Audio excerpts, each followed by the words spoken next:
প্রিয় দর্শক শ্রোতা, আসসালামু আলাইকুম।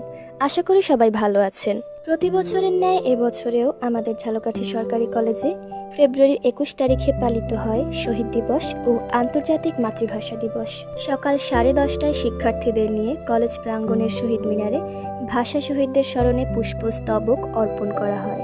এরপর সকাল 11টার দিকে শুরু হয় আলোচনা সভা। অনুষ্ঠানটি পরিচালনার দায়িত্বে ছিলেন আমাদের কলেজের ইতিহাস বিভাগের সহকারী অধ্যাপক জনাব মোহাম্মদ আসাদুজ্জামান স্যার। আলোচনা সভায় শিক্ষার্থীদের উদ্দেশ্যে আমাদের শ্রদ্ধেয় শিক্ষকগণ বক্তব্য রাখেন।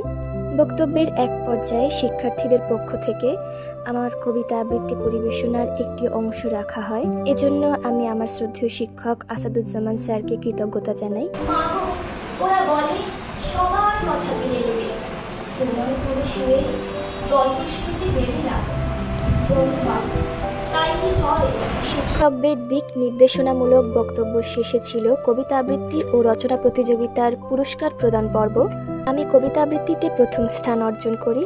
গত 19 ফেব্রুয়ারি অনুষ্ঠিত হয়েছিল আমাদের এই প্রতিযোগিতায় আমাদের বাংলা বিভাগ 5টি পুরস্কার অর্জন করে। কবিতা আবৃত্তিতে 3টি স্থানের মধ্যে আমি, আমার সহপাঠী আফসান আমিন এবং আমাদের বিভাগের এক জুনিয়র ভাই মেহেদি হাসান, আমরা 3 জনই ছিলাম বাংলা বিভাগের শিক্ষার্থী।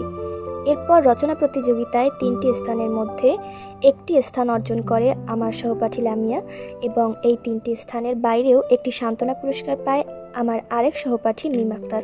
ওরা দুজনেও বাংলা বিভাগের শিক্ষার্থী। পুরস্কার গ্রহণের পর 11:30টার দিকে অনুষ্ঠানের সমাপ্তি হয়। এরপর আমি এবং আমার বান্ধবী লামিয়া শিল্পকলার উদ্দেশ্যে রওনা হই। তার কারণটা আপনাদের পরবর্তী ভিডিওতে জানাবো খুব শীঘ্রই।